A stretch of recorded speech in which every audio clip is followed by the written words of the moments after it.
Boz, how are you, man? What's up? I'm fantastic, Pat. It is spring here in Tennessee in full bloom. Weather's warming up. I'm actually a little freaked out about that because my garage is uninsulated and it is my workspace.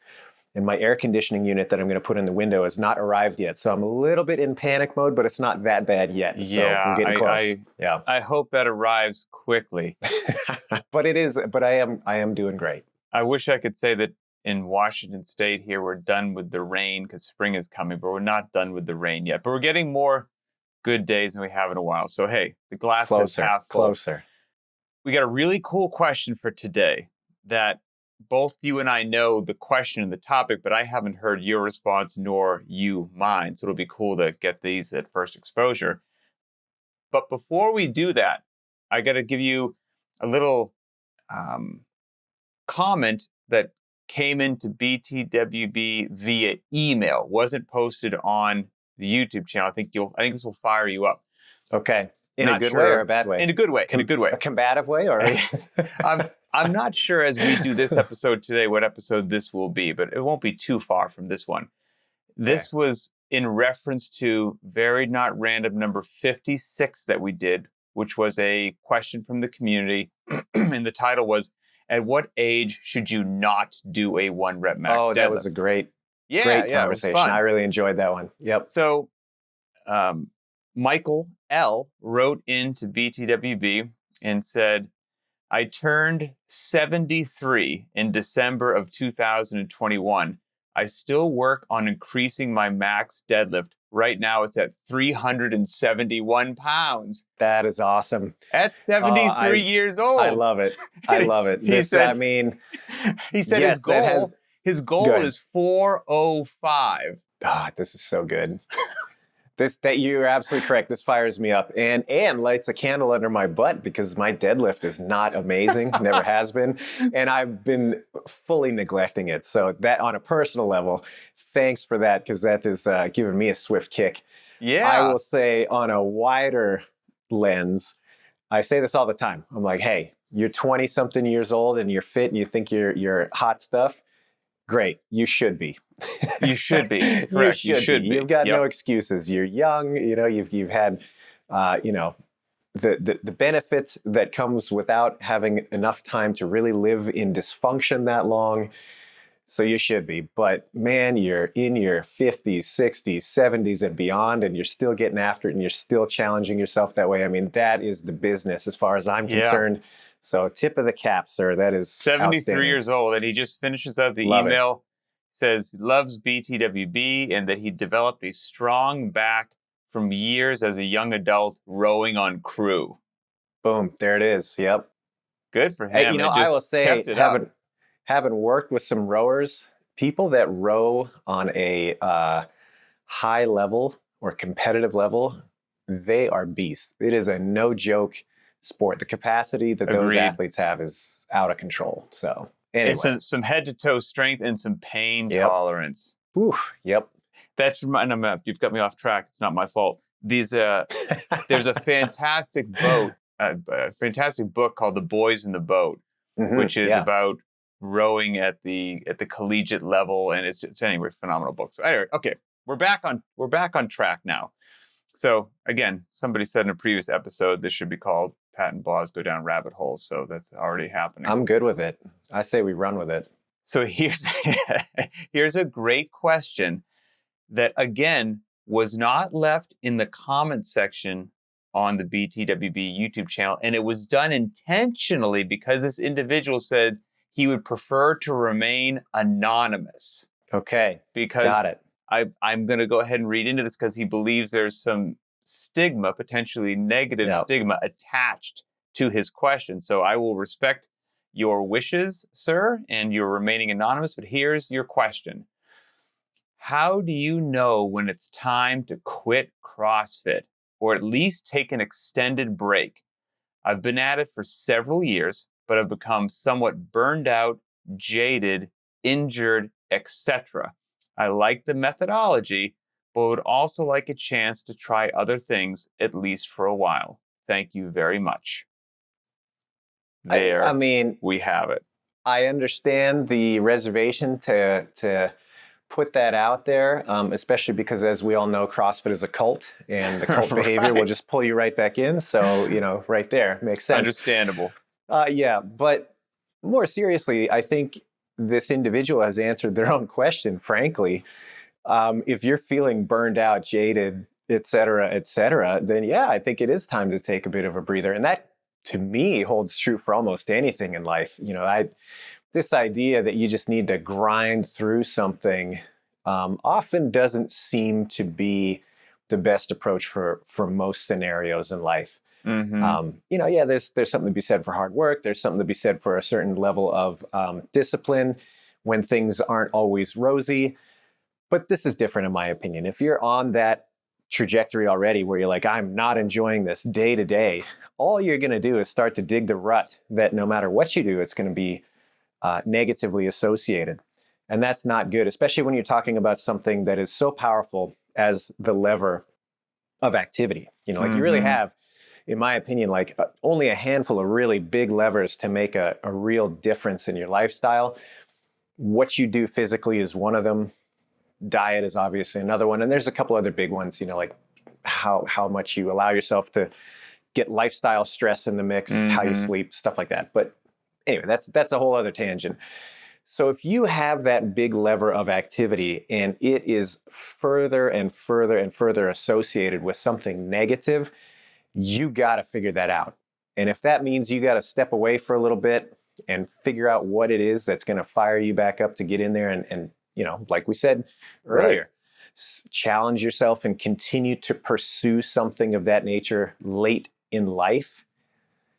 And that's the right move. It's that easy. It can be hard enough to walk into the garage on a good day under normal circumstances. Now, if you're starting to dread it, that's a ticking time bomb right there. That's not going to be met with long-term success, in my opinion. I've got several thoughts on the matter, maybe some of which will spark more conversation on your end as well. When I first read the question, first of all, my short answer, when is it time to quit or take an extended break from CrossFit? My short answer is anytime you feel like it. Yeah. I mean, honestly, this is a voluntary program. And if you're not enjoying it and having fun, it's going to end one way or another. Maybe ending it on your terms is a good thing to do. So that's my short answer. My longer answer has, other different, facets to it, if you will. And that's, you're saying that you're thinking about quitting or taking an extended break from CrossFit. And then I would say to you or to this individual, in your mind, what is CrossFit? What is this thing that you plan on taking a break from? What is this thing that is not bringing joy into your life? And here's a story that is true. It's potentially childish and sarcastic, but it's also true and illustrative to some degree. And also I find it entertaining. There was, back in the day, it wasn't uncommon at level 1 seminars. You have some military people in the seminar. And depending upon what military base you were at, CrossFit was either warmly received or it was the work of the devil and you were not allowed to do it. Well, I remember hearing a story from a military member in one of the groups. It was it's nuts, banned on our base, can't do it. You walk into the base gym, big sign that says no CrossFit. And this guy was, CrossFit through and through and just couldn't help himself, so he walks in, walks up to the person sitting behind the desk. He's like, no CrossFit, huh? And they're like, nope, can't do it. He's like, all right, no problem. Do you mind if I go for a run on the treadmill? They're like, no, sure, of course. He's like, oh, great. I might do some back squats. Is that cool? And they're like, yeah, of course you can. He's like, what if I'm in the corner and I hit some burpees in the corner? They're like, have at it. He's like, what are you banning then? What is it? All of those things are CrossFit. So can you explain to me, what is it that I'm not allowed to do? And of course, as childish as that is to paint the poor manager into a corner, but point being, what exactly is it in your mind when you say to yourself, this is CrossFit, this is not making me happy?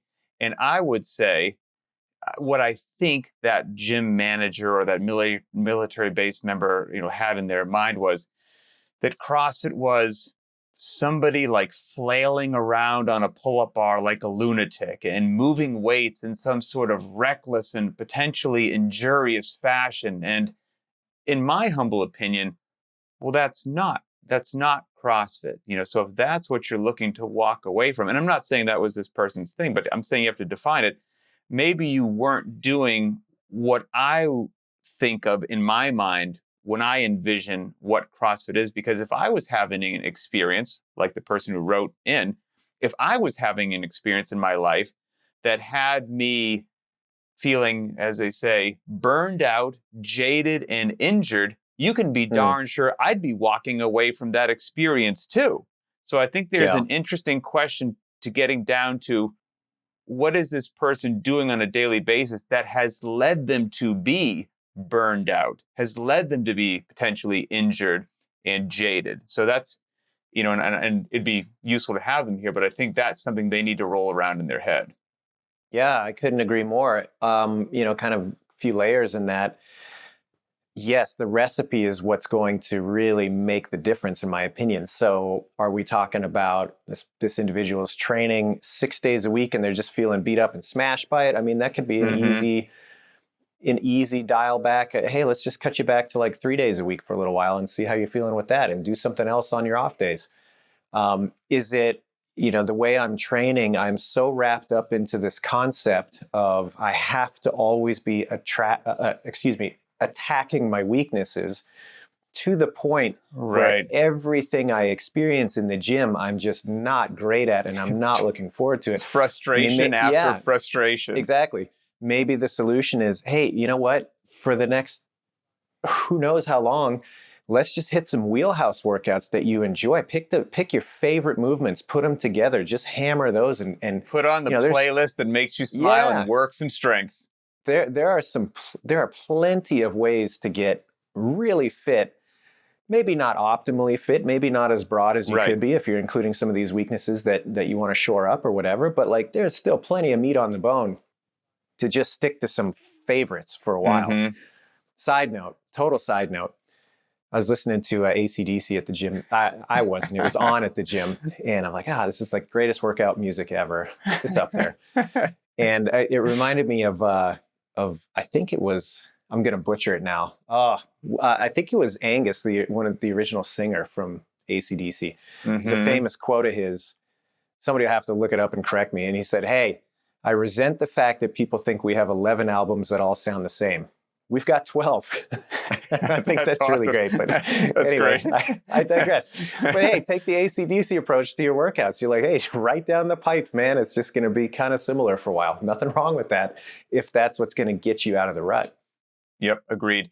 And, getting back to, if I was able to speak to this individual, see what they have going on, and see, are they doing CrossFit wrong? That's not the right phraseology that I'm looking for. But looking at it like a crime scene and trying to figure out what happened and follow the clues would be super useful, right? Because maybe this person they really know what it is. They're doing it perfectly. I have nothing to say. And they just decided I just don't like it. I just prefer running. I'd rather just be a trail runner. Yeah. Rock on, go have a blast.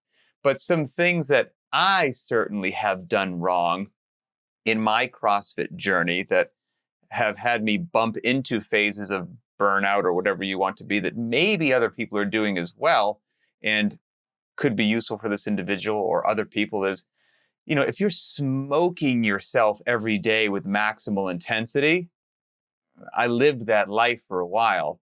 That is not CrossFit in my understanding of it. Now, intensity is wonderful, but intensity does not mean maximal 100% every day. That's why we have the concept of relative intensity, or I don't think you're going to get met with long-term success if every day is pegged at 99 to 100. Well, and how many people can truly keep that up for any meaningful amount of time? Yeah. It's pretty self-regulating, but yes. Yeah. yes, it is. I would say other potential culprits are, and this might be wandering into Pat's personal opinion territory, but so be it.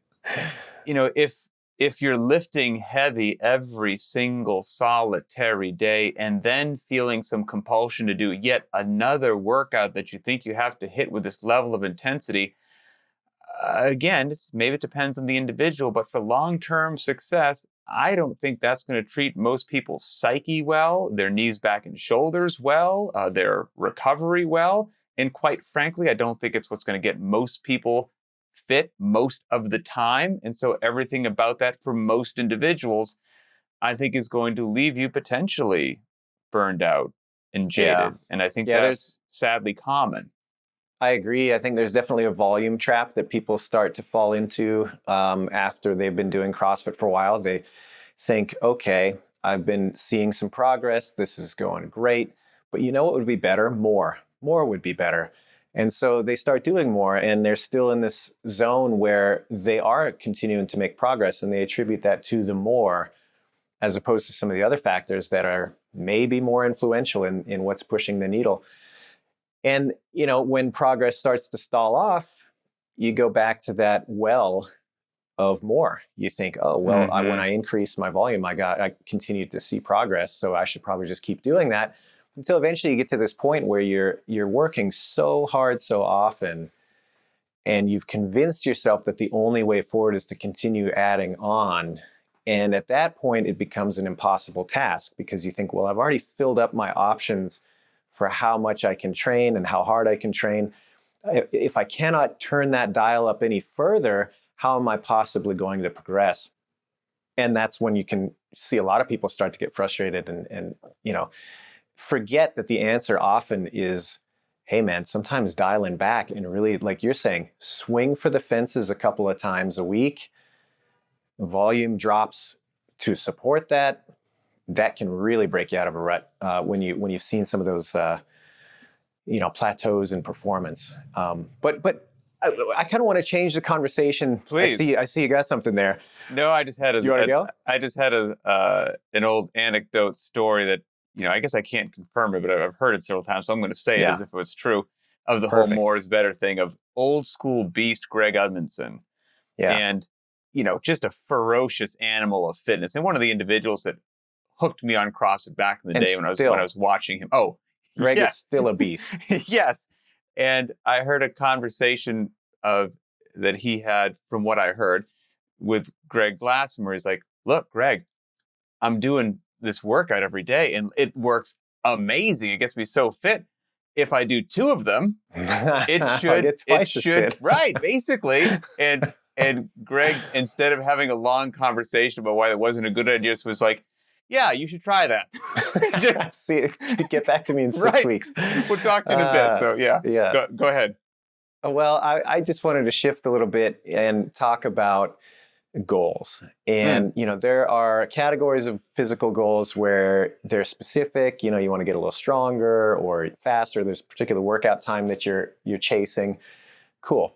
And then there's the bigger picture goal of, you know, I'll give you a personal one. I want to remain, this is the phrase, I want to be cogent and dangerous until they put me into the ground. Like nice. that's what I'm aiming at, you know? I like it. And whatever means are going to get me there is part of that goal.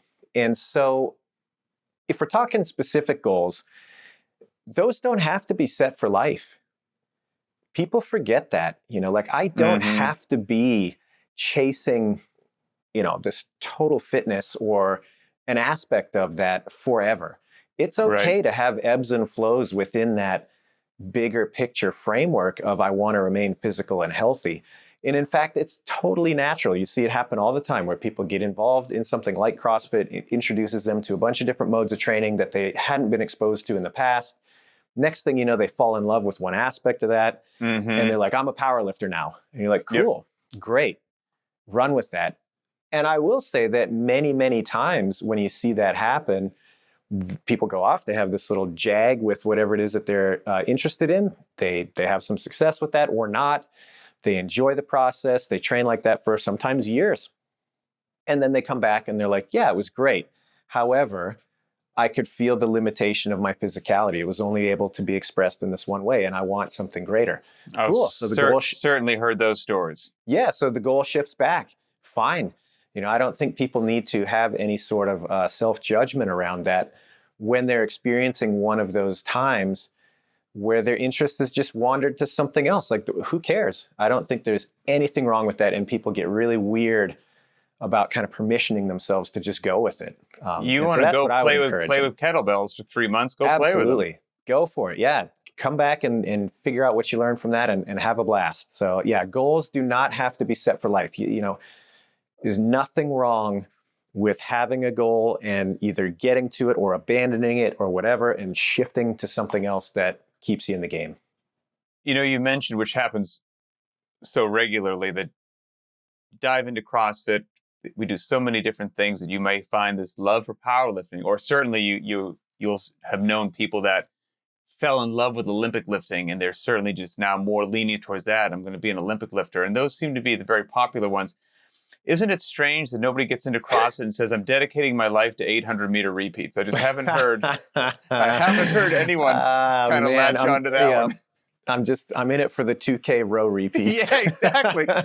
No one goes down that path. It's always the squat and dead. Another thing which might help this individual, burned out, jaded, etc. We could dissect each one of those in different ways. And I think we've touched on some of them, that burnout just could be too much pressure on yourself, trying to just go bonkers every single day that you're in the gym, like anyone, not giving yourself rest days, always trying to just hammer these weaknesses. And it's frustrating. Like, any of those things could lead to burnout for sure. The injured part, I'm not exactly sure why this individual became injured, but it could be compounded from all of those factors that we just said right there. I don't know if there was this pressure or need to, keep up with the crazy weights that you see on social media. Maybe you're pushing yourself too quickly, and that doesn't lead to, where your body needs to be. I will say, or like I said, CrossFit's not just flailing around like a crazy person recklessly with weights. That's not what it should be at all. What I have found to this day keeps me, I lose interest in things like that happens. And I am shocked that I'm still doing CrossFit, whatever it is, 16 or 17 years later, because that just never happened with any of my physical training before. There would be stints where I was really dedicated and 2 weeks, 3 weeks went by. I haven't been to the gym. Then I'm back at it hardcore for 2 months. Then, 4 weeks went by, and then I'm in it for 6 months, whatever. The run that I've had is unprecedented. And I think I may have come close to what this individual's experienced a couple of times, but luckily I was surrounded with people who are probably smarter than me that helped me do things better or get on a more intelligent course. And one of the things that I've embraced only recently in the last probably just a couple of years, and I've mentioned this on previous shows, but it might be beneficial here, is I give myself full authority at least once a week. I do not run the clock when I work out. And as somebody with my background, just for the CrossFit nerds in the audience, I love the nerds, I'm one of you. I understand the value of measurement, the value of the clock. Trust me, I do. I also understand the value of making certain decisions so that I'm still doing this 10 years from now. And that ability to just say, hey, there's no pressure on this. I'm going to go out into the garage.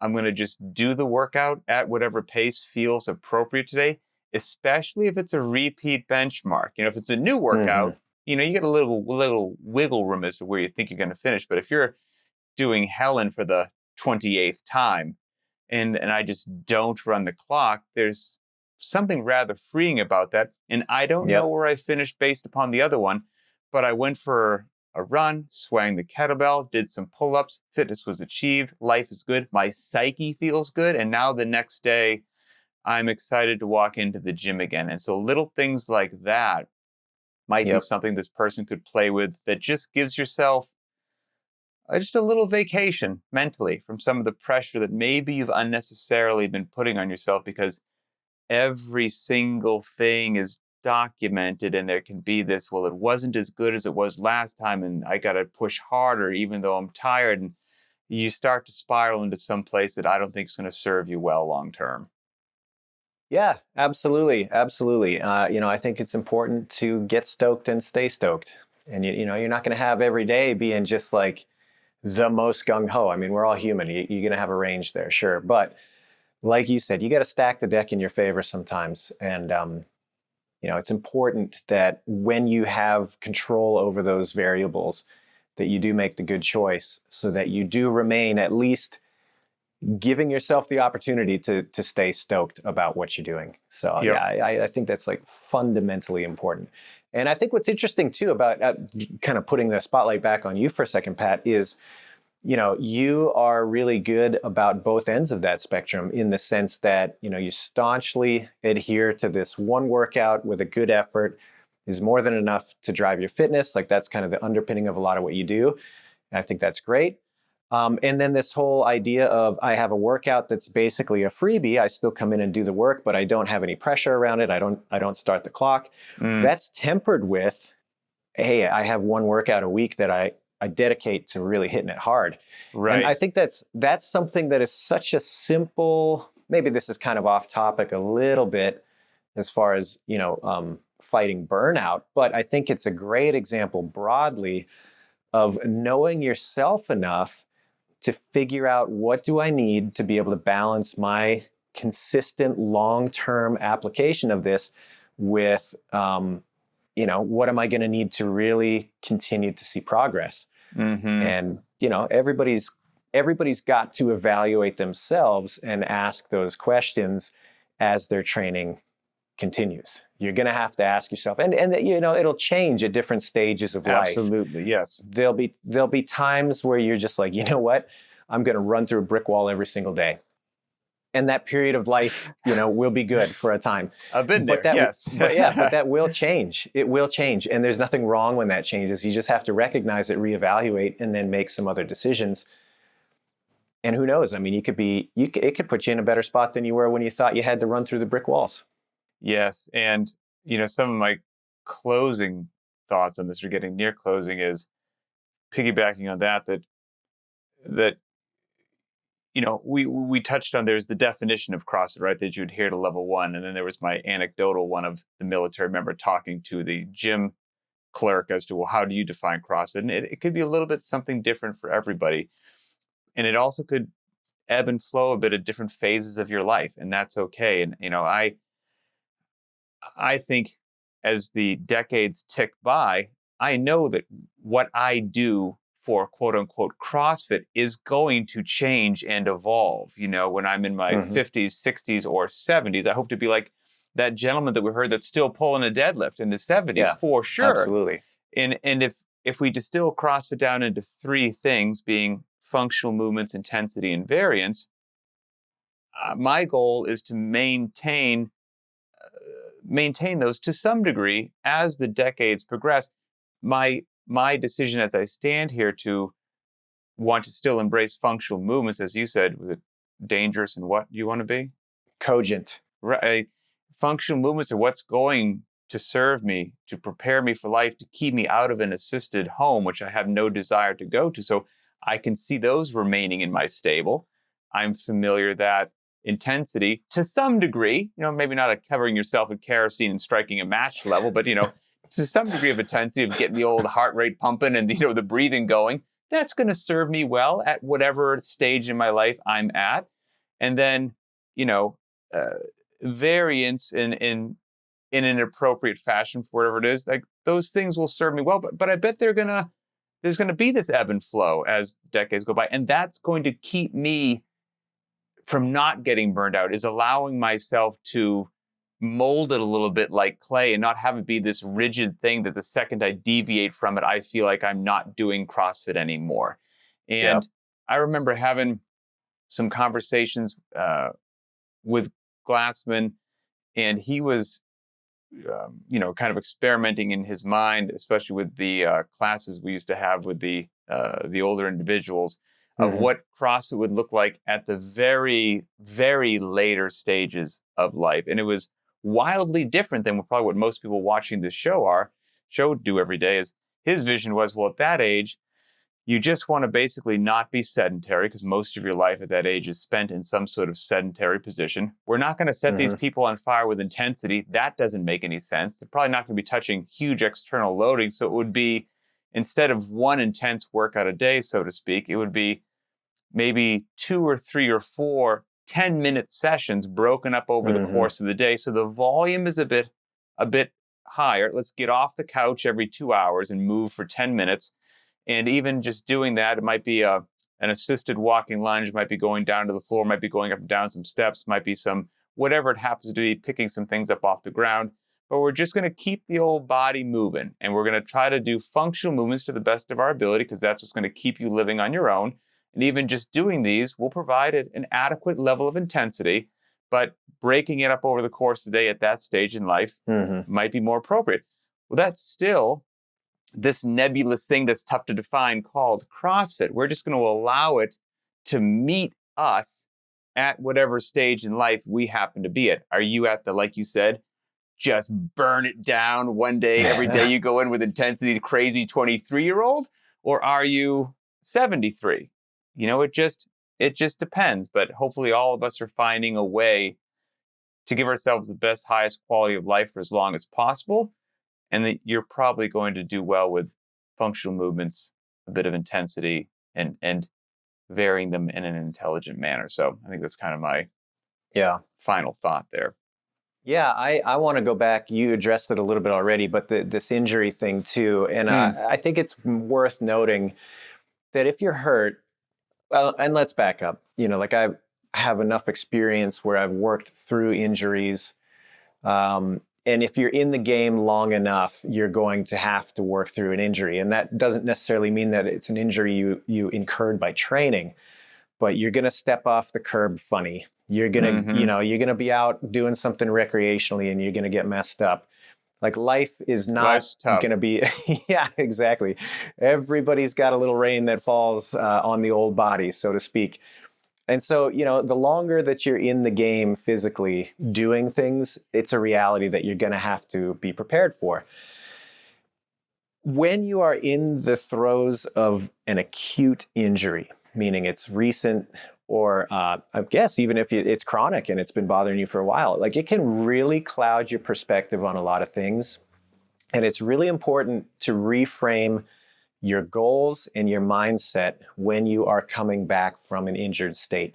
You cannot be comparing what you're doing now to what you were doing pre-injury until that is resolved to a point that it's appropriate. And if you are viewing things through that lens, it is a downward spiral that you will always end up in a negative headspace about, and it will always demoralize you, and it will always make the little things seem like they're a bigger deal.